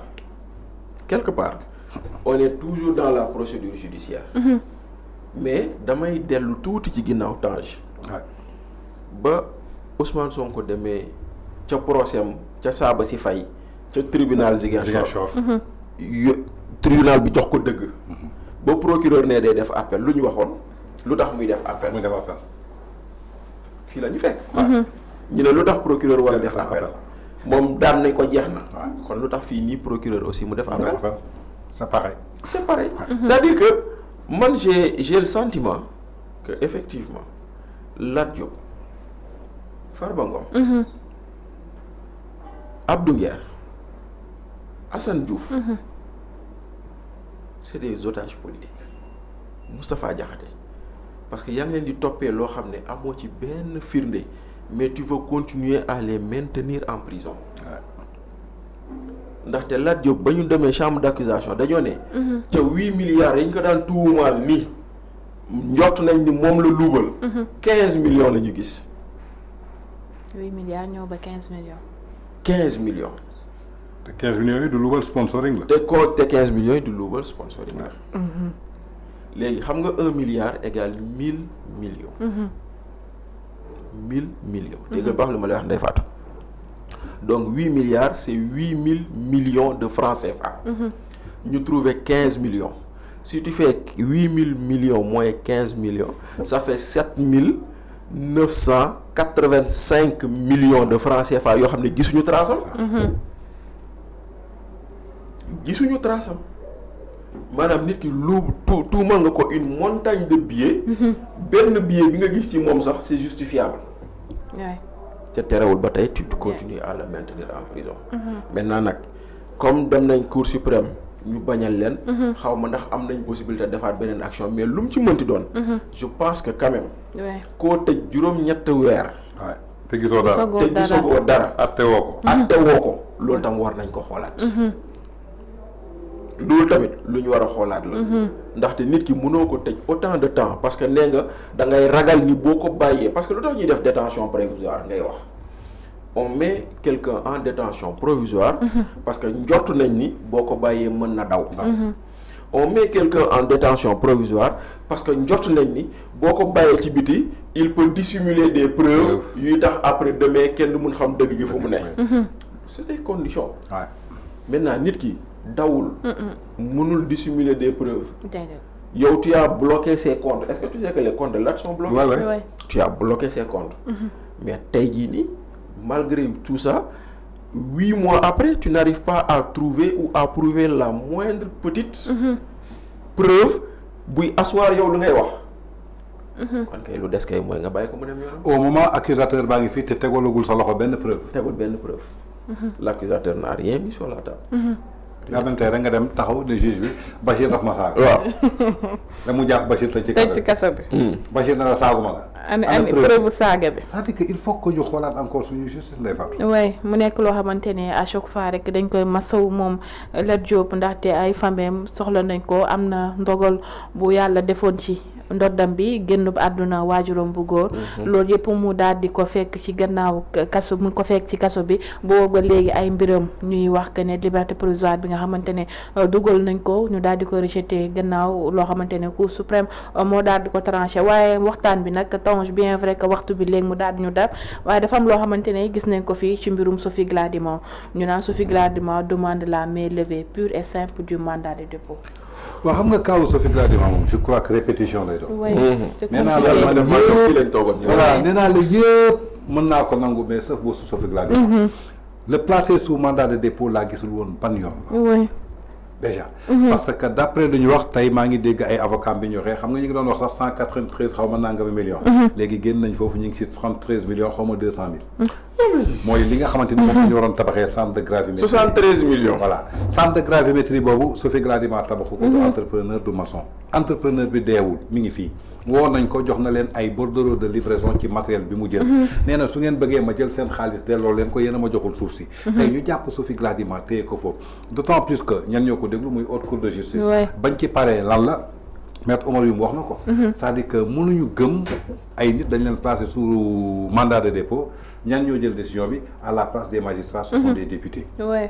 Depuis quand des députés condamnent des gens? Depuis quand que des députés placent sous mandat de dépôt des gens à la place des magistrats assermentés? Yàlla li muy def déglu nañ ko au fond du dossier. parce que nit ko aussi suñ la placé sous mandat de dépôt wala tey ñu yóbbu la instruction am na benn moment am nga sañ-sañu dem ci juge bi mu déglu la ci fond du dossier bi. mu xam ne que ndax lii jar nañu téye la wala jarul ñu téye la. ba mu demee ñu déglu ko ci fond dossier bi lan ngañ fa génne Sophie Gladima a été blanchie. blanchie kay mooy ki ngeen doon toppee dara defatul dara. léegi lan moo ko téye ci kaso bi. donc avocats yi ñu ngi si seen rôle. dugal main levée bi nga xamante ne tey jii pour ñu teggi li nga xamante ne mooy mandat de dépôt bi nga xamante ne teg nañu. mais dama jàpp ni que Sophie Gladima jusqu'à preuve du contraire nit mënuma wax ban rapport moo koy épinglé man gisuma ko. j'ai pas dit que amul gisuma ko d'après ñoom lu ñu fournir comme preuve. te lañ ko joxoon ci fond Covid. joxuñu ko mu jënd masque joxuñu ko nangam ñaari mbir lañ ko sant te lu yomb la jëndal ñu matériel boo xamante ni mooy équipé centre de gravimétrie bi. matériel boobu jënd nañ ko ak 193 millions. te nee nañu jaar na yoon ana matériel bi ñoom jamono ji mi ngi ci seen loxo parce que ñoom ñoo yor réew mi.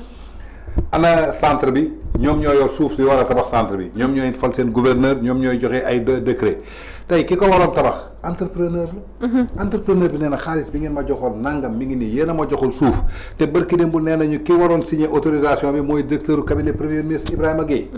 kon yaakaar naa ni ki gën a jóge tey chef du gouvernement pour xam dossier boobu fu mu toll ak fu mu tolluwul donc je crois que tey jii du ñun ñoo ko yor. lenn rek maanaam moo am. xëy na ce sont des gens yoo xamante ni bëgg nañ leen maintenir en prison on les maintient en prison. mais tey ba tey jii moo tax tey pour nga génnee otage ci làmmiñu nit ñi day metti man bëgg naa kii dafa sàcc jàpp nañ ko kii dafa rey nit jàpp nañ ko kii dafa nangam jàpp nañ ko. mais tey jii da ngay gis ñi saaga ñi dox seen soxla. Moustapha Diakhaté bu wax guñaafiye fii ba suba mën nga taxaw di ko wax kenn du la wax. alors que paat bi nga xamante ni Kayra wax na ko su ma ko yëkkatoon ci plateau bi léegi waxuma la sax procureur mais ay nit yu ma respecté woon sax dañ may daal di jéppi. kan moo lay jéppi ci guñaafiye kan moo la ciy jéppi. donc c'est ça. tey Fatou xam nga fi ñu toll mooy lan. mooy ki ñu bëgg. nga doxi sa soxla ku ñu bëggul nga doxi sa soxla doo doxi sa mais problème bi ma ciy posé vraiment mooy pourquoi ñu doon xeex lii avec Macky Sall. est-ce que mënuñu woon opposé wu ba jël réew mi daal di continuer parce que tey ñoom la ñuy def Macky Sall ñemee ko woon defa lii ñuy def nii gisumay benn yoon Macky Sall ñemee ko def wala teg ci tànkam ndaxte Macky Sall su ko ñemee woon def ñoom ñëpp kenn du ci génn kaso bi ba ñuy voté amnistie 2021 ba 2024 cadre Pastef yëpp amul kenn koo xamante ni di nga ci génn ci kaso bi wallaahi pour dire la vérité Macky Sall su doon def lu ñuy def cadre Pastef yëpp laa wax commençant que A ba Z amul kenn ku ciy génn kaso bi tey jii su ko neexee mu toog fi bu muy toog organiser élection lu Sénégal mel dem na yoon donc je crois que dañu xeex benn xeex boo xamante ni après comme Pastef yi ñu ko xeex dañoo xeex ci loo xamante ne xamuñu ko dañoo juum si suba lañ ci invité benn sympathisant boo xamante ne nee na Pastef laa bëggoon Pastef laa nangam mais génn naa ci ñoom ba mu set wecc et pourtant yaakaarul woon ci ñoom dara donc le cas de Sophie Gladima je crois que tey jii ñi yor justice si boppam ñi yor justice xaw ma lan moo tax ñu téye ko Ndeye Fatou. Tange xam nga Sénégal. da ngay ree ba sonn fii lañ toog man ak Tange defe naa yàlla dafa def nag. li ñuy wax nii. ak moom fii lañ toog dama bëgg woon ne haute cour de justice. dama bëgg ca haute cour de justice. ma ne leen man de xaw ma kan de waaye de Sophie dañ ko tooñ. te on ne peut pas revenir sur ce détail là. maintenant nag. on essaie de comprendre lu tax Sophie est arrêtée et Tange ñaar laa lay wax tey. ban ak ban. bu njëkk bi Sophie est une proche de Macky Sall. ah ouais. oui ñoom ñoo jàngandoo seen IST boobu. waaw loolu moom. Institut des sciences de la terre. lan la waa ji Ndour wayoon nit ku lay wut jéem jotu la. dina xool fi la gën a jege mu jaar. moom jeex na jàppal benn boobu. ñaareel bi Tange mës nañ fi toog fii ci débat bi mu am benn labbe bu fi tontu woon benn kilifa. mu ne ko certains pantalons et certaines langues sont disqualifiés pour mener le combat de Dieu. waaw. Abbé André Latyr Ndiaye. waaw fii lañu fekk.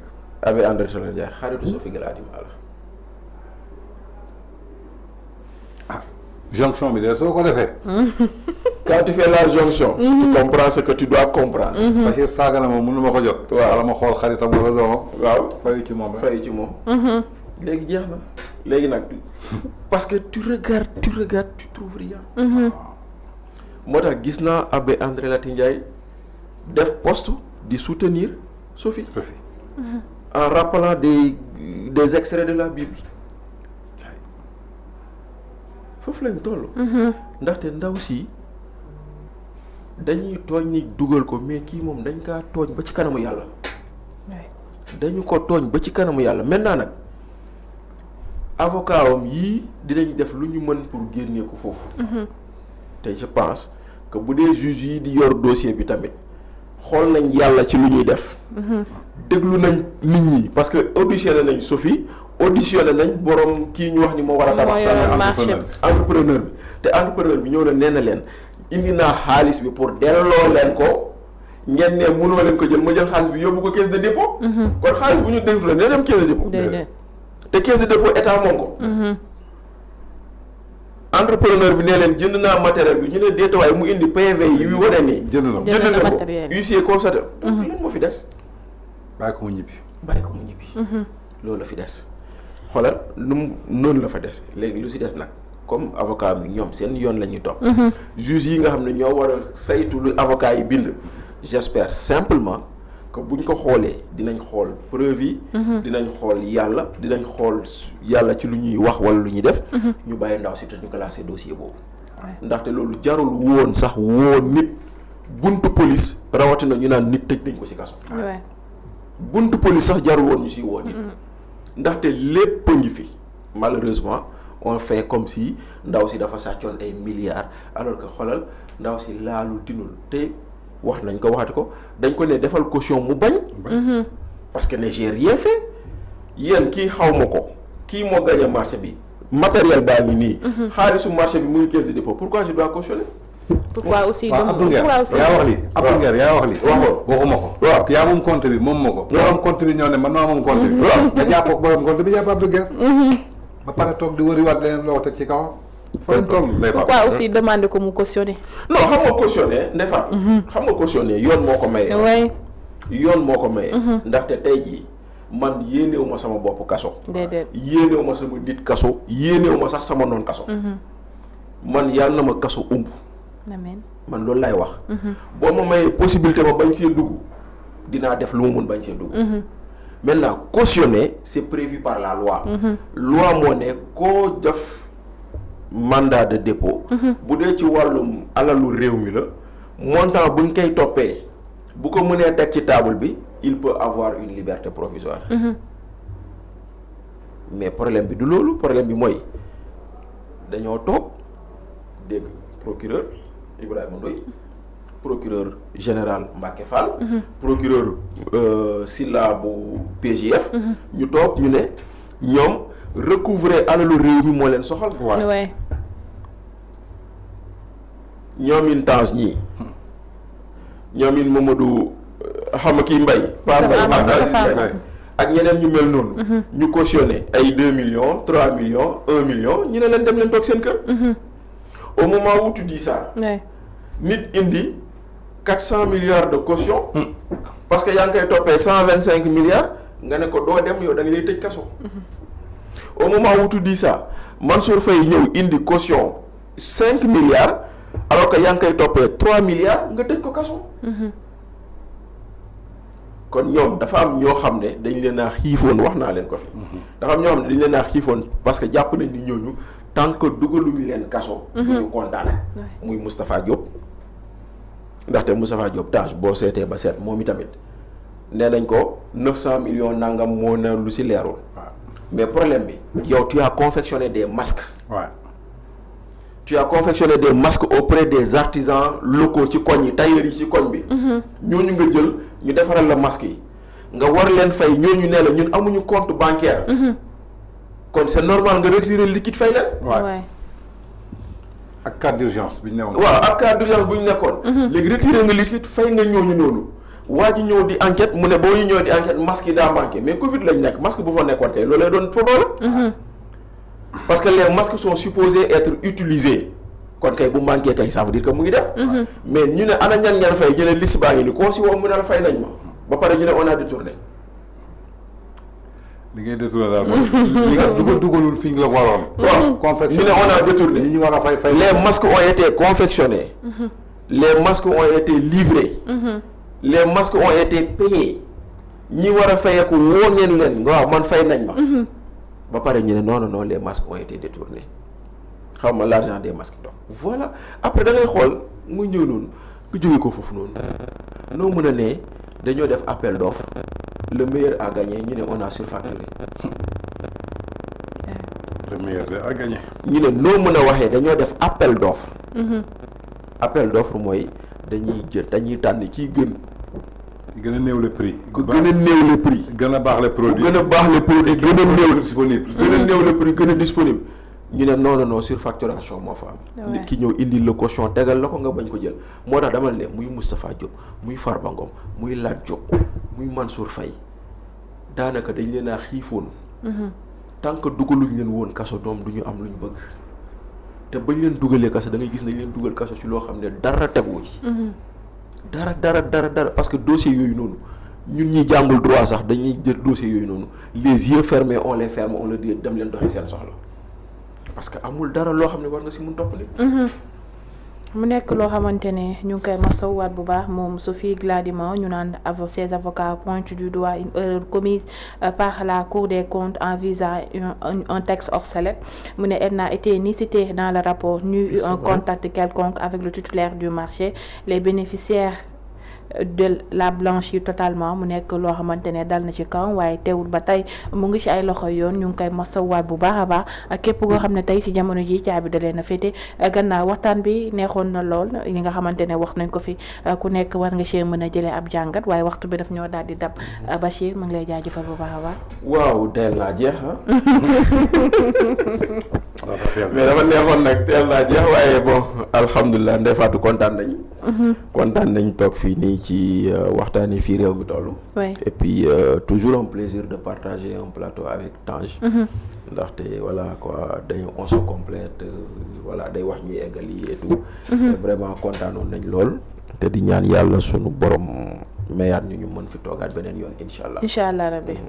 merci beaucoup maa ngi lay jaajëfal bu baax a baax Tange waxtu bi dab nañu maa ngi lay jaajëfal bu baax. waaw merci beaucoup Ndeye Fatou xanaa temps bu gàtte bi rek temps bi daf mel ni dafa gàtte wala maam Thierno moo la suufu donc di jaajëfal ñëpp comme ni ñu koy defee d'habitude ça a été aussi un plaisir de partager avec mon plateau muy Bachir Fofana à chaque fois on se complète. jëmale ko rek dans l'intérêt mooy li ma koy waxee bi may tàmbali. on parle pour le Sénégal on parle pas pour un parti on parle pas pour une personne on parle pour le Sénégal parce que ñun ñoo ko choisir tey mu nekk suñu métier donc on est toujours dans le sens boo xamante ni dañu war a éclaircir la lanterne parce que tey jii dañuy wax lenn. ni mu ko waxee ci njëlbeen ba man ci biir waxam bi j'ai été choqué parce que j'étais pas au tribunal. Quand il me dit qu'un procureur qui se présente pour plaider jël loxo dugal ko ci poche quand il me parle un procureur bi taxaw ne comme ne ngeen lii du saaga jël leen ko ngeen wax ko ci sa papa man loolu ça m'a choqué. ça m'a choqué donc pour mën a comprendre encore c'est quoi la justice. donc loolu dafay baax aussi tey ñi koy wax ci plateau bi pour sénégalais bi nga xamante ne mi ngi toog këram ñu ngi koy jox information jëmale ko ci manipulation pour que mu mën ko leeral barki dem maa ngi dégg Pape Moussa Sow di expliquer pourquoi ñu njëkk annuler lii di voyage du premier ministre en Côte d'Ivoire mooy li ñu waxoon en mois d'avril te mu juraloon Simon Sène contrôle judiciaire parce que le premier ministre avait exigé dafay gis Gbagbo su ko gisul du dem ma ñëwaat gis am kenn ku ma décortiquer ne ma déjà le voyage n'a pas été annulé le voyage a été reporté. Pourquoi ça a été reporté? Parce que c'était pour un agenda diplomatique de la Côte d'Ivoire. Kañ le premier ministre am sañ-sañu ci pays hôte bi lay accueillir yow nga koy imposer yow li nga war def ak loo warul def. alors que y a beaucoup de personnes yoo xamante ni loolu lañ jàppoon ba tey ñuy blâmer kii di Simon Sène moo tax ma ne dafa baaxoo toujours ñu toog ci plateau bi di joxe la bonne information parce que dañuy réeral askan bi. donc c'est dans ce cas ñu ci loolu la rek xoolal maag yow fu ñuy wax xam nga maa ngi lay tuddal waxi Excaf. je vois un communiqué de Excaf. tu vois lan la communiqué bi wax.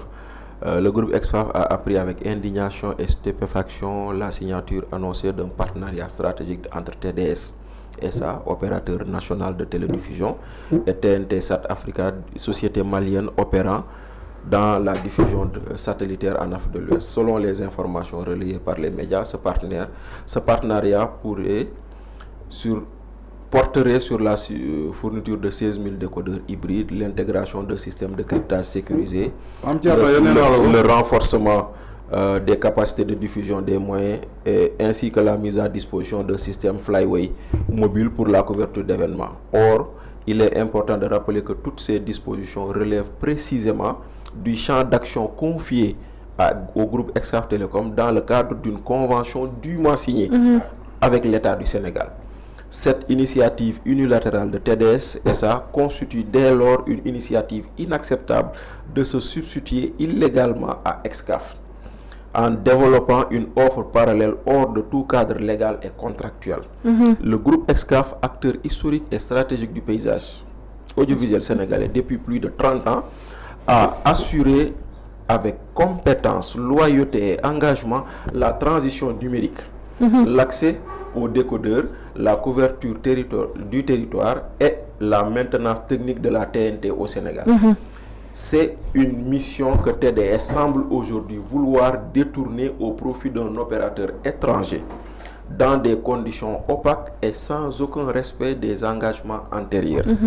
Nous tenons à souligner que cette opération survient après une rupture abusive, unilatérale et injustifiée de la collaboration entre TDS SA et Excaf, qui a non seulement fragilisé le partenariat stratégique public-privé, mais surtout causé de lourds préjudices économiques, techniques et moraux à notre groupe, à nos équipes et à l'ensemble de notre écosystème.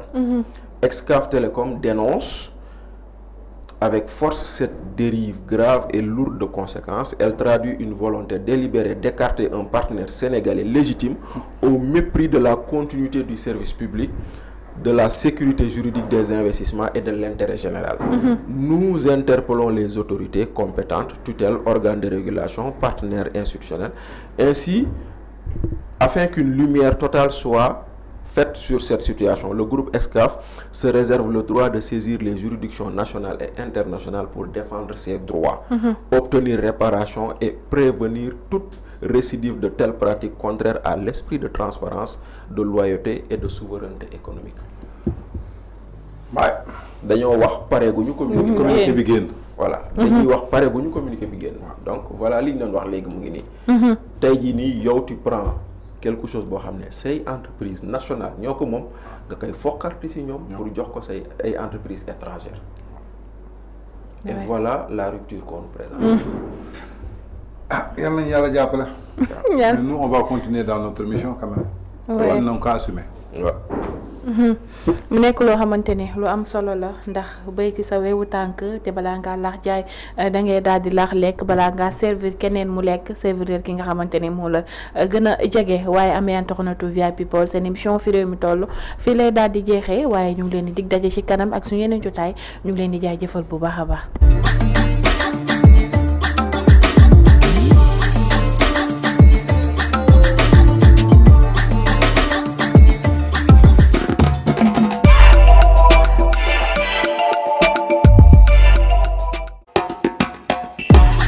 guddi gi maam moomee guddi gi ñoom ñoo ko moomee mbay guddi gi yàgg na neex na te metti na te dëgër na kaj loolu affaire bu garaaw la xale xamu ko loolu dafa am miel am plante boo xam ni su guddi gi xaajee la tudd dañ ne 45 minutes avant laalal ñaari cuillère boo laalee ñaari cuillère xoolal da ngay bëri doole da ngay bëri